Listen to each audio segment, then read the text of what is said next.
मंत्री की बेहद महत्वपूर्ण यादा और ये डेलीगेशन लेवल की जो मुलाकात प्रधानमंत्री मोदी की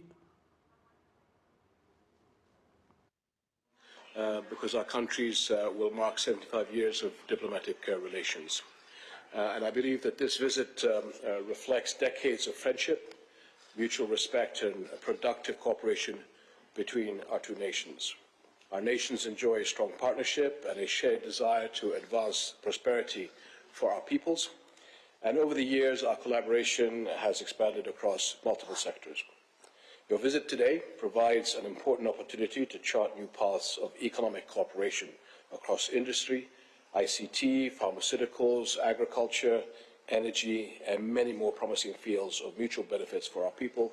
And some of these, I think, we could discuss more in depth during dinner. We warmly welcome the signing of the agreements and MOUs during your visit, as they will further advance our cooperation and open new avenues for collaboration. We also look forward to the Jordan-India Business Forum taking place tomorrow as an opportunity to discuss business-to-business partnerships and the potential for joint investments in vital sectors. And I believe that this forum comes at a meaningful moment, offering a platform to expand trade, encourage investment, and build stronger connections between our two nations. Your Excellency, once again, I welcome you to Jordan. I look forward to a productive discussion, and I'm sure this will pave a way for a brighter relationship between our two nations and shared progress. Wonderful to have you back here in Jordan, sir. Your Majesty, मेरे और मेरे delegation के गर्मजोशी भरे स्वागत के लिए मैं 140 करोड़ भारतवासियों की तरफ से आपका हृदय से आभार व्यक्त करता हूं। आपने भारत और जॉर्डन के संबंधों को नए पायदान पर ले जाने के लिए बहुत ही सकारात्मक विचार रखे।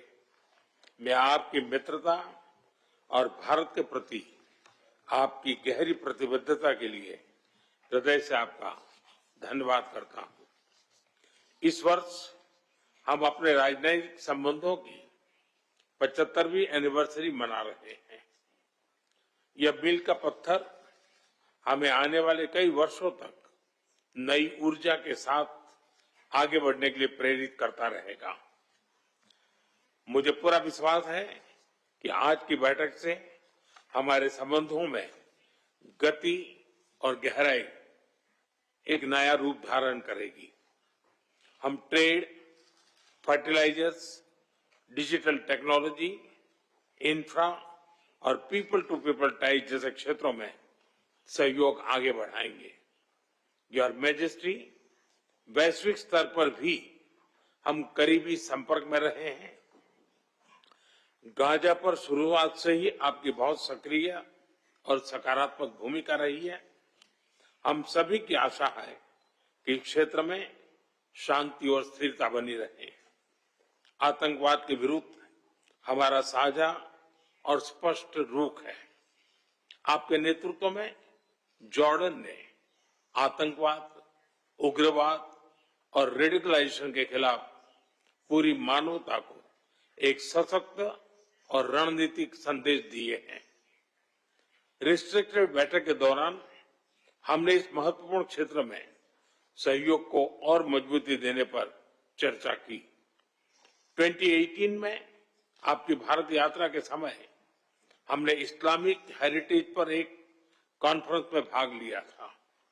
मुझे याद है कि हमारी पहली मुलाकात भी 2015 में यूएन के साइडलाइन पर वायलेंट एक्सट्रीमिज्म को काउंटर करने पर केंद्रित एक इवेंट पर हुई थी। आपने तब भी इस विषय पर इंस्पिरेशनल रिमार्क दिए थे। मॉडरेशन को बढ़ावा देने के लिए आपके प्रयास क्षेत्रीय ही नहीं बल्कि वैश्विक शांति के लिए भी अत्यंत महत्वपूर्ण है। हम इस दिशा में मिलकर ठोस रूप से आगे बढ़ते रहेंगे। हम आपसी सहयोग के अन्य सभी आयामों को और सशक्त बनाएंगे। एक बार फिर आपके आतिथ्य सत्कार के लिए मैं आपका और जॉर्डन के लोगों का हृदय से आभार व्यक्त करता हूं। All Jordanians, we welcome you back to Jordan. Your presence here carries deep significance, as you mentioned earlier on, because our countries will mark 75 years of diplomatic relations. And I believe that this visit reflects decades of friendship, mutual respect and productive cooperation between our two nations. Our nations enjoy a strong partnership and a shared desire to advance prosperity for our peoples. And over the years, our collaboration has expanded across multiple sectors. Your visit today provides an important opportunity to chart new paths of economic cooperation across industry, ICT, pharmaceuticals, agriculture, energy, and many more promising fields of